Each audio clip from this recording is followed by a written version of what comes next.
आता पुण्यामधनं एक धक्कादायक बातमी आहे। पुण्यातल्या खासगी कोचिंग क्लासमधल्या 8वीतल्या मुलावर लैंगिक अत्याचार झाल्याची घटना घडली आहे। पुण्यातल्या मार्केट यार्ड परिसरात हा कोचिंग क्लासमधली ही घटना आहे। विकास गायकवाड असं 35 वर्षीय ऑफिस बॉयचं नाव आहे आणि त्याला अटक करण्यात आली आहे। मुलाच्या प्रायव्हेट पार्टचे फोटोही काढल्याची माहिती आहे। पॉक्सो अंतर्गत गुन्हा दाखल करण्यात आलाय।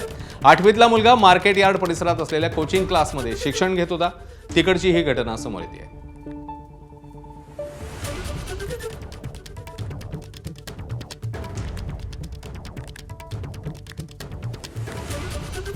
तर कोचिंग क्लासच्या ऑफिस बॉयकडनंच मुलावर हा अत्याचार झाल्याचं पाहायला मिळतंय। पुण्यामधली ही घटना समोर आलेली आहे आणि त्याला अटक झाली आहे।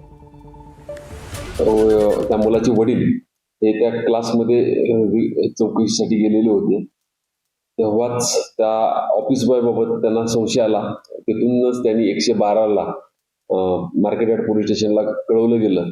त्यानंतर पोलिसांनी त्याची विचारपूस केली। त्यावेळी त्यांनी ते मान्य केलेलं आहे आणि सदर बाबत मार्केट यार्ड पोलीस स्टेशनला गुन्हा दाखल आहे।